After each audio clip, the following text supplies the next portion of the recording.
उदासीन कहते हैं ना किसी को मित्र बनाया ना किसी को शत्रु। शत्रु मित्र नहीं कोई, सब सो हित बस कीजिए, क्योंकि हरि अपनो है सोए। सब में विराजमान मेरे प्राण प्यारे हरि हैं। ये क्रूरा अपि पापिनो न च सताम संभाष्य दृश्याश्चये सर्वान वस्तुतया निरीक्ष परम स्वाराध्य बुद्धिर्मम। ये मेरे आचार्य का आदेश है। जो क्रूर हैं, पापी हैं, दुष्ट हैं, नीच हैं, वो तुम्हें दिखाई दे रहे। मेरी दृष्टि में आराध्य देव श्री राधा वल्लभ लाल, श्री कृष्णचंद्र जो सबके हृदय मंदिर में हम परमात्मा देखने के लिए चले हैं, ना कि क्रूर पापी दुष्ट निंदक देखने के लिए चले हैं। हम साधना कर रहे हैं सब में परमात्मा का अनुभव करने के लिए। जड़ चैतन्य कछु नहीं दिखे, जहां दिखे तहां श्याम खड़े। ये सिद्धि है, ये साधना की परिपक्व अवस्था है कि अपने इष्ट को वासुदेवा स्वरमित सा महात्मा सुदुर्लभा। हम उस मार्ग के पथिक हैं। सत्संग सुने तो बहुत सावधान होकर सुने, एक एक शब्द रहस्यपूर्ण होता है। भैया चाहे हीटर गर्म करे, चाहे फ्रिज ठंडा करे, चाहे एसी ठंडा वातावरण कर दे या हीटर गर्म वातावरण कर दे, बिजली दोनों में एक ही है। जो देखने वाला है कि हीटर का कारण बिजली, तो कूलर का कारण बिजली, फ्रिज का कारण बिजली, एसी का कारण बिजली, वो केवल बिजली देख रहा है कि इन यंत्रों में चलने की सामर्थ्य नहीं, ये बिजली से चल रहा है। लेकिन उस यंत्र का प्रभाव है कि वो गर्मी फेंकता है, उस यंत्र का प्रभाव शीतलता फेंकता है, पर दोनों का कारण बिजली है। ऐसे ही इस जड़ चैतन्य में, इस सत असत में, इस उच्च और नीच में, महात्मा और दुरात्मा में क्रियाएं जमीन आसमान का अंतर। पर साधक क्रिया दर्शन नहीं करता, साधक कारण तत्व को देखता है। तो कारण श्री हरिवंश भनम, कारण परम तत्व वही है, दूसरा नहीं। तुम्हारी दृष्टि स्थूल को देख रही है, शरीर और क्रियाओं को देख रही है, और संत और साधक भगवत मार्ग के पथिक उस तत्व का दर्शन करने निकले, तभी उन्हें तत्वदर्शी महात्मा कहा जाता है। इसीलिए अनाधिकारी संतों के वचनों का गूढ़ रहस्य न जानकर वो मनमानी आरोप थोप करके उनकी निंदा करके नरकगामी होता है।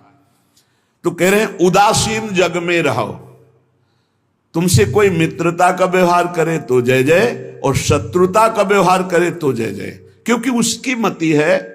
लेकिन मित्र और शत्रु व्यवहार है, लेकिन परमार्थ में नहीं। परमार्थ में वही परमात्म तत्व उसके हृदय में बैठा है, वही परमात्म तत्व मित्र के हृदय में बैठा है।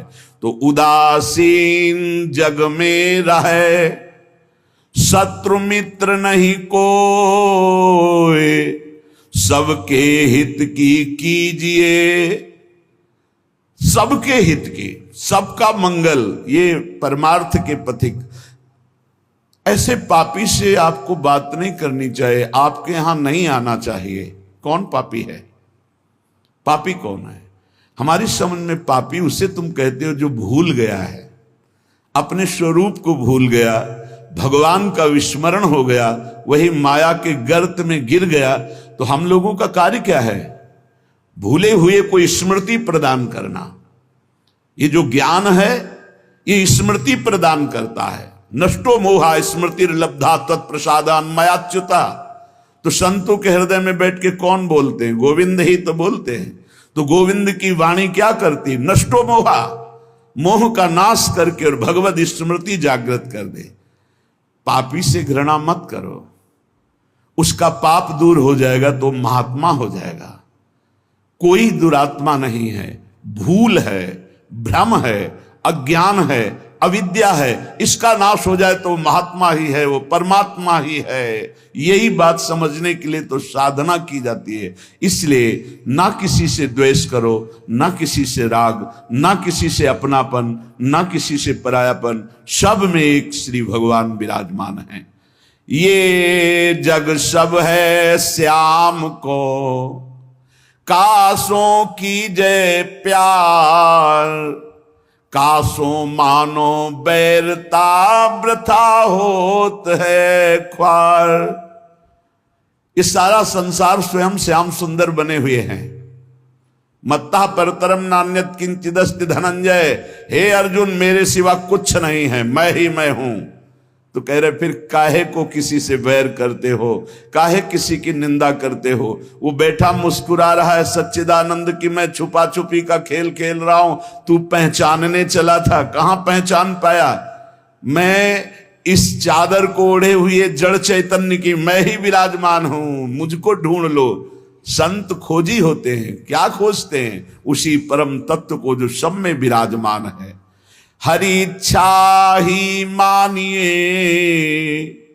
भली बात जो होए, जो बिगड़े सो जीव से ताको डारे धोए। उपासक अपने में कभी अहंकार न करे, जब अच्छे सद्गुण दिखाई दे तो हरि गुरु का प्रसाद है। अपने से गलती हो जाए तो उसे भगवान की इच्छा ना माने, ये हमारा अज्ञान है, ये हमारी गलती, हमारा दोष है, और उस दोष का प्रायश्चित करे, दंड दे, क्षमा ना करे। दूसरों को भले क्षमा कर दे, अपने मन को क्षमा ना करे। जो अपने मन को सब क्षमा करते, सब दूसरों के जरा से दोष को क्षमा नहीं कर सकते, अपने पहाड़ जैसे पाप को भी क्षमा कर देते। यहां सिद्धांत उल्टा है। परमार्थ का पथिक अपने राय भर के भी दोष को पहाड़ के समान मानकर उसका प्रायश्चित करता है, और दूसरे के पहाड़ के समान दोष को भी राय के समान भी नहीं मानता है। ये परमार्थ के पथिक का स्वभाव होता है। हमारे से अच्छा बन गया श्री गुरुदेव की कृपा, श्री लाडली जी की कृपा। बुरा हो गया ये मेरी गलती, मेरी वासना है, ये मेरा अहंकार है कहीं जो मेरे से गलती करवा दिया। यही बात गोस्वामी तुलसीदास जी कहते हैं, गुण तुम्हार समुझे निज दोषा, जय सब भांति तुम्हार भरोसा। सब प्रकार से आपके भरोसे है। जो गुण है वो हे हरि आपके प्रदत्त हैं, जो दोष है वो मैंने किया, मैं दोषी हूं। जो बिगड़े सो जीव सो ताको डारे धोए, उसका प्रायश्चित करे। सच्चा साधक कभी क्षमा नहीं करता अपने को, उसको प्रायश्चित गुरुजनों से मिलकर निश्चित करता है। जाओ इतने दिन व्रत रहो, परिक्रमा लगाओ, ये सब दंड मन को मिल रहा है, मन निर्मल होगा। अपने पापों को तो प्रायश्चित नहीं करते, दूसरे की जरा सी गलती को पहाड़ जैसा वर्णन कर देते। ये भगवान के दास नहीं होते, ये भगवत विमुख जन होते हैं। उरहरि पेरक जो करे, जोई सब कुछ होई, जीव आपनो मान सुख, दुख देखे तब रोई। अगर आपके साथ कोई व्यवहार अनुकूल कर रहा है या प्रतिकूल, तो आप क्रिया को मत देखो अनुकूल प्रतिकूल, कारण तत्व को देखो। हृदय में बैठा हुआ और प्रेरक रघुवंश विभूषण भगवान प्रेरणा कर रहा है। क्यों? क्योंकि मुझे वो अनुकूल प्रतिकूल से ऊपर उठाना चाहता है। इसलिए अनुकूल प्रतिकूल परिस्थिति सांसारिक पुरुष को हर्ष या शोक देती है, लेकिन भक्त को या भगवत मार्ग के पथिक को नहीं, क्योंकि वो कारण तत्व को देखता है। जब प्रभु अपनावे जीव को, तब ये तिरस्कार अपमान निंदा देते हैं। जिसको प्रभु अपना लेते हैं उसके जीवन में ये जरूर कृपा करके आते हैं, तिरस्कार अपमान निंदा। क्यों? क्योंकि इसका एक चिपकाव का स्वभाव है। कोई जरा सा प्यार करे बस वो मान लेता है ये मेरा। कोई वस्तु अच्छी लगी, चिपक गया, बस उस वस्तु, इसके बिना मैं नहीं जी सकता। जो वस्तु व्यक्ति स्थान के प्रति ममता है, आसक्ति है, लगाव है, ये तिरस्कार अपमान और निंदा के द्वारा दूर होता है।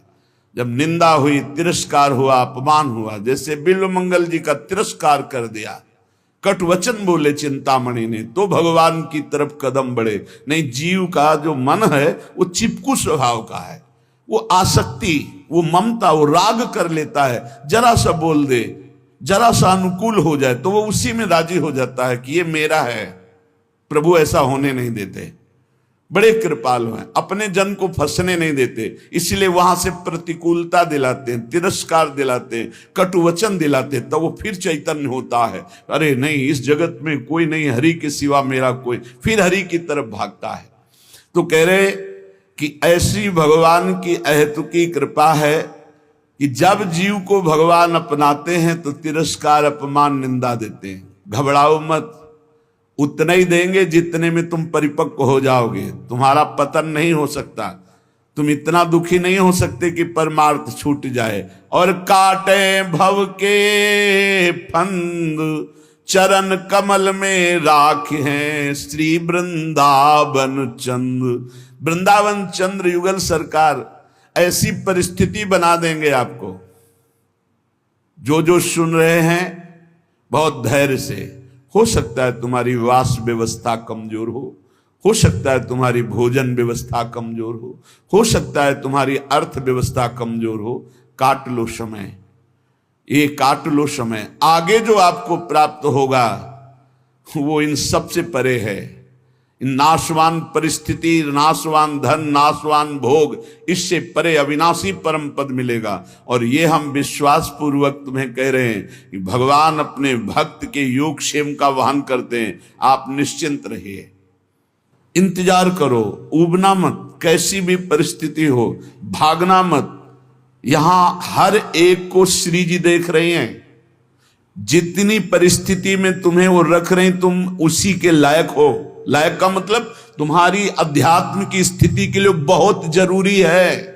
नहीं, मेरी प्रियाजू के पास कुछ कमी नहीं है, वो आप देख रहे हैं, आप स्पष्ट देख रहे हैं, आप समझ नहीं सकते स्थिति को। अगर हम गिरिराज जी जाना चाहते हैं परिक्रमा लगाने, तो हमारे 2-3 ब्रजवासी थे, उनसे जाके कहते दंडवत बाबा गिरिराज जी जाना है ना आपको, क्योंकि 1-2 बार जैसे ये 30 रुपया लीजिए आने जाने का किराया।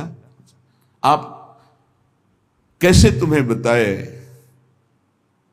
केवल भगवद आश्रय रखना। तुम्हें जो भोजन की समस्या, जो वस्त्र की समस्या, जो वास की समस्या, जो अपमान, जो परिस्थिति, ये बहुत जरूरी है।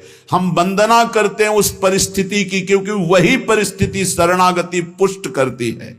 अन्य आश्रय मत ले लेना, अन्य भरोसा मत कर लेना। मेरी लाडली जो डायरेक्ट आपकी व्यवस्था संभाल रही हैं, यहां वही प्रवेश पारा जिसे श्री जी देख रही है। पर दुर्भाग्य है कि ऐसी करुणा होने पर भी वो अपराध करता है।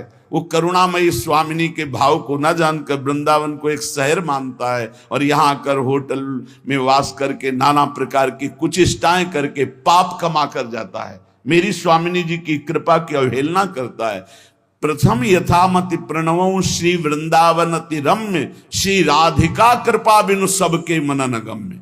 यहां प्रवेश भी नहीं कर सकते। जब स्वामिनी जी इतनी दयालु आपको कृपा की, आपका सौभाग्य वर्धन के लिए धाम बुलाया, तो यहां आकर थोड़ी तो साधना कर लो। यहां वो कार्य तो मत करो जो तुम्हें नरक ले जाने वाले हैं। वो समझ नहीं पाते हैं। ये कोई वृंदावन धाम है, कोई शहर नहीं, कोई नगर नहीं कि आप पैसे के बल से आए, होटल लिए, मनमानी खान पान, मनमानी भ्रष्टाचार का आचरण, तो तुम्हारी दुर्गति हो जाएगी।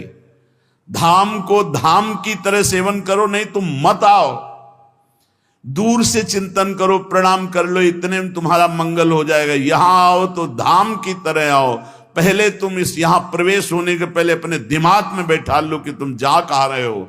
परम पावन श्री धाम वृंदावन का दर्शन करने, तो यहां दर्शन करो, उपवास करो, भजन करो, नाना प्रकार से भागवती का आचरण करो, परिक्रमा लगाओ, किसी संत की, ब्रजवासी की, गौ की, यहाँ के पशु पक्षी की, हाँ सेवा बन जाए, किसी को खवा पिला दिया, चाहे वो पशु पक्षी ही क्यों ना हो, ये सब दिव्य महात्मा है, जीवन धन्य हो जाएगा। श्री जी करुणा करते, हम करुणा का अवहेलना, अपराध कर बैठते हैं।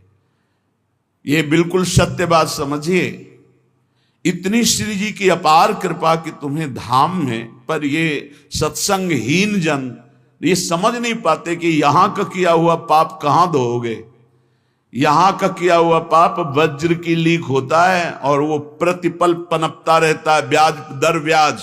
भोगते भोगते कल्प व्यतीत हो जाएंगे, फिर भी यहाँ के पाप से मुक्त नहीं हो पाओगे। हाँ, वही मुक्त हो जाता है जो आश्रित होकर अपने प्राणों का विसर्जन प्रियालाल के शरणागत होकर के धाम में करता है। अगर धाम में अपराध बन जाए तो धाम ही मिटा सकता है। इसलिए आगंतुक वृंदावन में आने वालों को हम प्रणाम करके प्रार्थना करते हैं कि आपका अहोभाग्य, आप वृंदावन आए हो, लेकिन सावधान, कहीं मसाला खा के थूक रहे हो, कहीं दोना पत्तल फेंक रहे हो, कहीं गंदी दृष्टि कर रहे हो, कहीं दूसरे के प्रति दोष दर्शन कर रहे हो, या कहीं मन की विलास इंद्रियों के भोग रहे हो। बहुत सावधान, गलती न बन जाए। यहां से यहां 1 घंटा रुको लेकिन सही ढंग से रुको, यहां 1 दिन रुको लेकिन रहने की पद्धति से। 1 दिन में तुम्हारा श्रीपाद प्रबोधानंद जी का एक बार वृंदावन आ गया, 1 पुष्प प्रसादी सूंघ लिया, 1 बार बिहारी जी को प्रणाम कर लिया, 1 बार वृंदावन की रज लग गई, अब तुम नरक नहीं जाओगे। तो उल्टा भी इसका है, आप 1 बार वृंदावन में आके पापाचरण कर लिए तो बचोगे नहीं नरक से, क्योंकि ये अमोघ धाम है। उपजाऊ भूमि में चाहे बमूल का पड़ जाए या गन्ना का पड़ जाए या दाक्षवारा का पड़, वो उपज जाएगी। आप बो क्या रहे हो वृंदावन में आकर? सत्कर्म भगवत भजन या दुष्कर्म पापाचरण। भगवत कृपा सब पर है, तुम्हें मनुष्य बनाया, धाम बुलाया, सत्संग करके दर्शन करके भगवत प्राप्ति का मार्ग पुष्ट कर सकते हो, पर मनमानी आचरण करके अपने जीवन को नष्ट कर सकते हो। इसलिए सावधान। जब जिस पर हरि कृपा करते हैं, हम वंदना करते हैं उस परिस्थिति का जिसमें कोई व्यवस्था ना हो और मन आश्रित हो जाए श्री जी की, ये बहुत बड़ी बात है। ये शायद ही कोई उपासक समझ पाएगा। हम प्रणाम करते हैं और धन्यवाद देते हैं परमात्मा कृपा को। जिस साधक के जीवन में अव्यवस्था हो, विपत्तियां हो, प्रतिकूलता हो और कोई प्यार करने वाला ना हो और केवल एकमात्र प्रियाजू के चरणों का भरोसा आ जाए, यही सबसे बड़ी सिद्धि है। ये अनुकूलता में नहीं होती भाई, ये होती ही नहीं अनुकूलता में। जितनी अनुकूलता मिलती उतनी इंद्रियां बहिर्मुख होकर के जगत को अपना मानने लगती हैं, व्यक्ति को, वस्तु को, स्थान को। इसलिए भगवान जिस पर विशेष कृपा करते हैं, अपनाते हैं, उसको सब तरह से मुक्त कर देते हैं। कहीं भी आसक्ति नहीं, कहीं भी ममता नहीं, कहीं भी राग नहीं। ये दुर्लभ मनुष्य देह है। ये बंधन काटने के लिए है, बंधन पुष्ट करने के लिए नहीं। ये बंधन है फंस जाना। आपके बिना नहीं जी सकते, वस्तु के बिना नहीं जी सकते, ये व्यवस्था के बिना नहीं, ये सब बंधन है।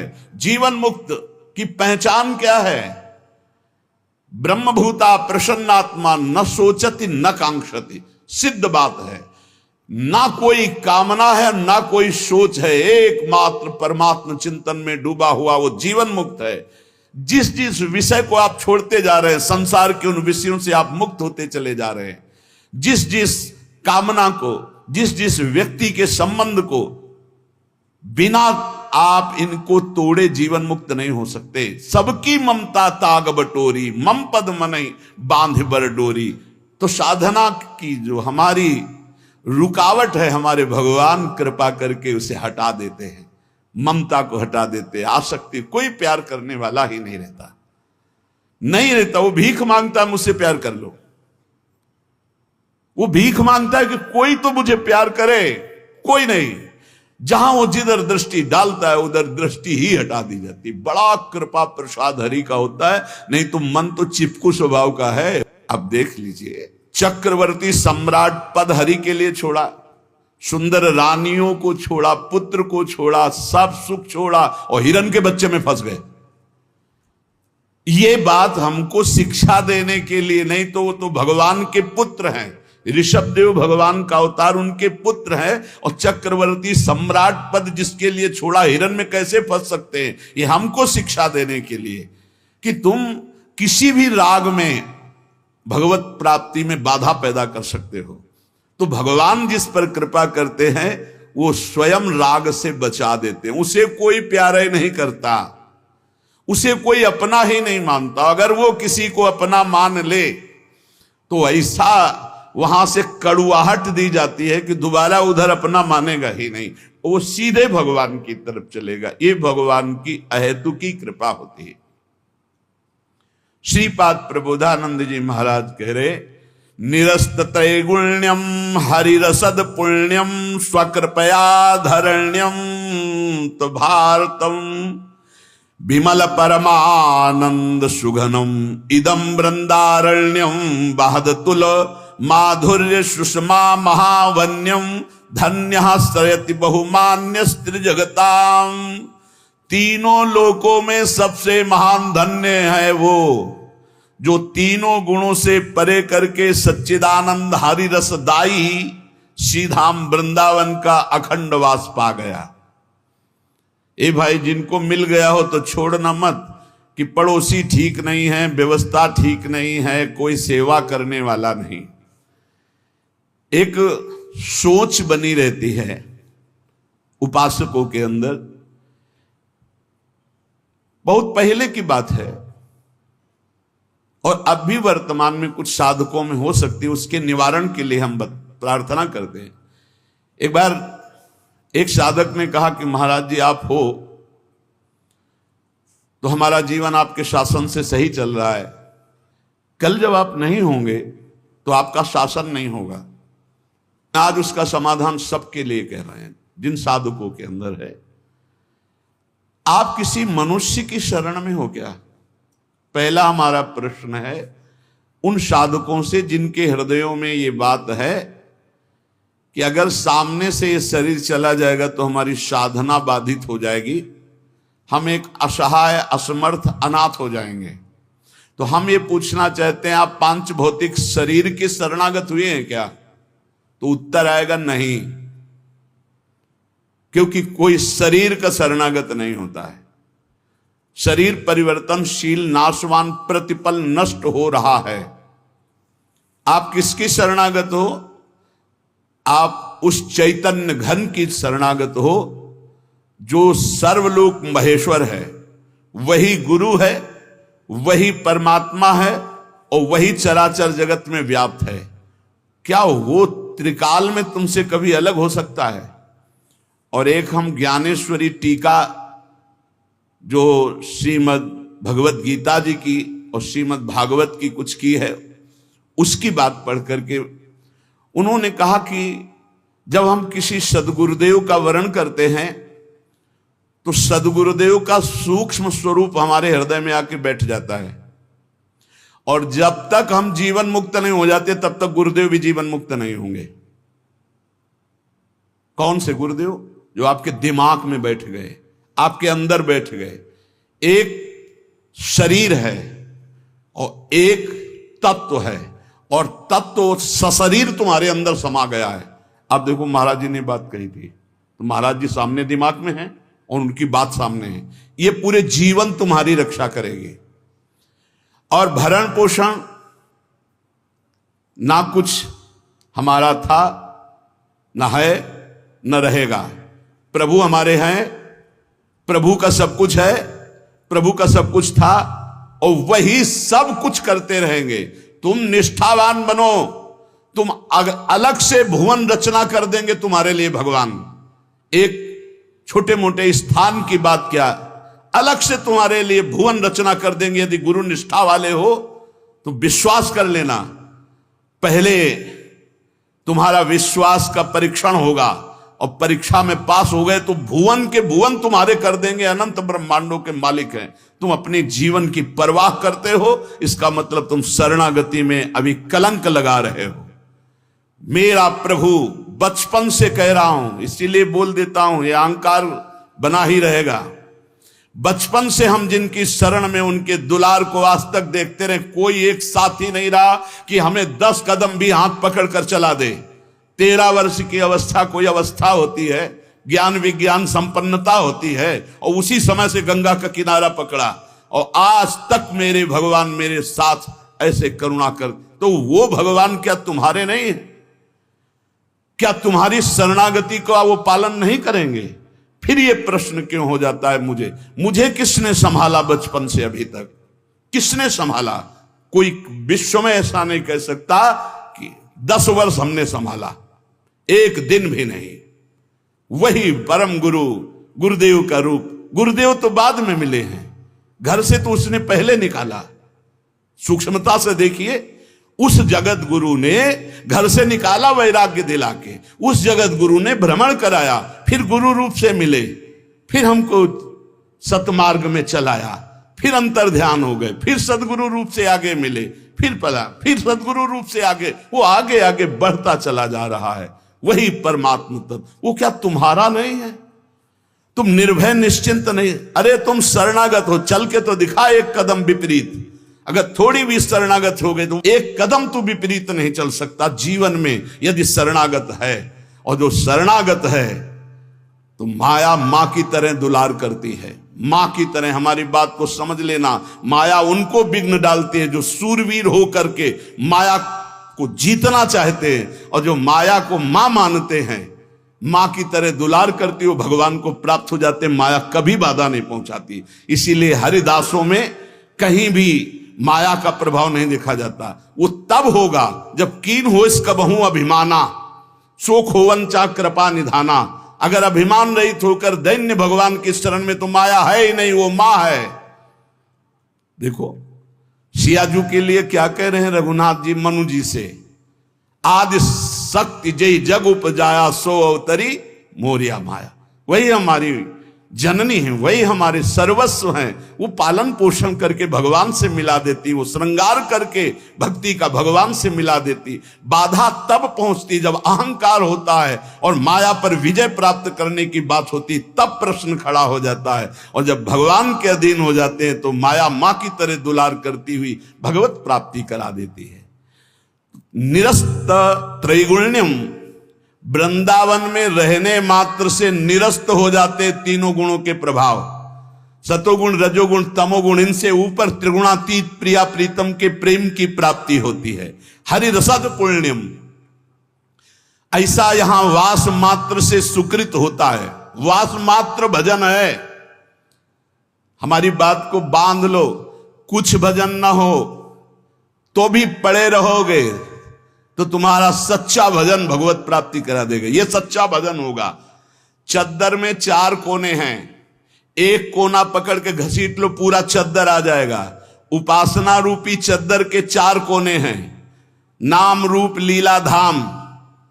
हम नाम निरंतर नहीं जप पा रहे, रूप का ध्यान नहीं बन रहा है, लीला का चिंतन नहीं बन रहा है, लेकिन धाम का अखंड वास कर रहे हैं, तो एक कोना पकड़ लिया जोर से, पूरी उपासना आ जाएगी। नाम रूप लीला धाम एक पकड़ लो। कोई आप दूर रहते हैं, धाम वास नहीं करते, निरंतर नाम का चिंतन और धाम का आश्रय, पूरी उपासना जागृत हो जाएगी। आप प्रभु की सेवा में लगे, प्रभु का नाम जप कर रहे हैं, अपने कर्तव्य का पालन कर रहे हैं, अंततो गत्वा आपको भगवान की प्राप्ति निश्चित होगी। कोई एक पकड़ लो। श्रीपाद कह रहे हैं, अतुलनीय महामाधुर्य सुखसार प्रदान करने वाला, तीनों गुणों को निरस्त करके हरिरस प्रदान करने वाला, वो महाभाग्यशाली है, त्रिभुवन में वंदनीय है, जो श्रीधाम वृंदावन का अखंड वास स्वीकार कर लिया। ये बड़ी दुर्लभ बात है। अखंड वृंदावन वास करते हुए बस वृंदावन बसिकै इतनो बड़ो सयान, और जुगल चरण के भजन में निमिष न दीजिए जान। जब प्रियालाल ने इतनी कृपा कर दी तो हमसे चूक कैसे हो जाएगी। हम हर समय श्यामा श्याम का सुमिरन करें। सांद्रानंदाब्धि मध्य लसति रसमयम चिन्मणि द्वीप मेकम। देखो तुम तो महिमा सुन रहे हो, अनजाने में यदि हम भगवान के स्वरूप, भगवान की नाम, भगवान की महिमा को स्वीकार कर ले तो हम अनजाने, लेकिन भगवान तो सर्वज्ञ हैं। सदन जी के एक चरित्र में बड़ी विशिष्ट बात पाई गई। देखो सदन जी का जो जन्म है, इसी से हमें ये पता चलता है कि भगवान केवल भाव देखते, केवल भाव देखते हैं। सदन कसाई ताकि नीकी कसियाई, जैसे बाराबानी सोने की कसौटी कसियाई है। जीव को न बध करें, ए पे कुलाचार ढरे, बेचे मांस लाए प्रीति हरि सो लगाई है। गंडकी को सुत बिन जाने, तासो तोल्यो करे, भरे दृग साधु आनि पूजे पे न भाई है। कही निशि सुपने में वाही ठोर मुंह को देवो, सुनो गुण गान रीझो ही की सच्चाई है। सदन जी का जन्म कहां हुआ? कसाई कुल में, जहां पशुओं का वध करना एक स्वाभाविक वृत्ति है, निंदनीय निंदनीय। किसी भी जीव की हिंसा करना निंदनीय कार्य है।